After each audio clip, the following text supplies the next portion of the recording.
What is going on, guys? Super impromptu video that I wasn't planning on making, but because I am the self-proclaimed Quadmula guy on YouTube, I figured I just got my new SirenA F5 in. Let me do a quick initial thoughts and initial comparison between the SirenA F5 and my trusty Siren F5 S2 that you guys know I love.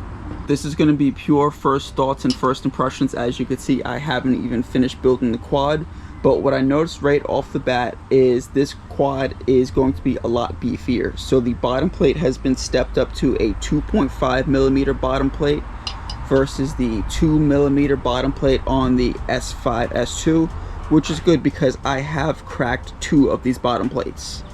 The next area of this quad that has also been significantly beefed up is the little middle puzzle piece that holds the arms in.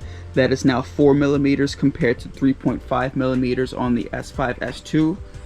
The stack screws are also now M3 instead of before being M2 stack screws, and they had the little rubber hosing to make it M3. Now the SirenA F5 is not a complete redesign of the F5 S2. The rear plate is still the same rear plate. To what I could tell, it is the same thickness as the S5 S2, as well as the arms. Those are going to be the same arms and same thickness. One change from the S5 S2 to the SirenA F5 that did surprise me was they did change the top mounting holes on the quad.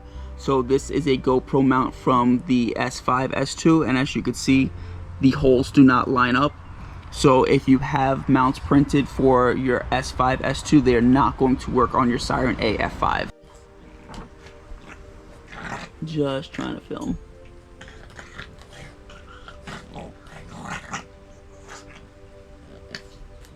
Along with beefing up the bottom plate and the puzzle piece, Quadmula did go ahead and add this little carbon fiber chin in the front to further strengthen the build.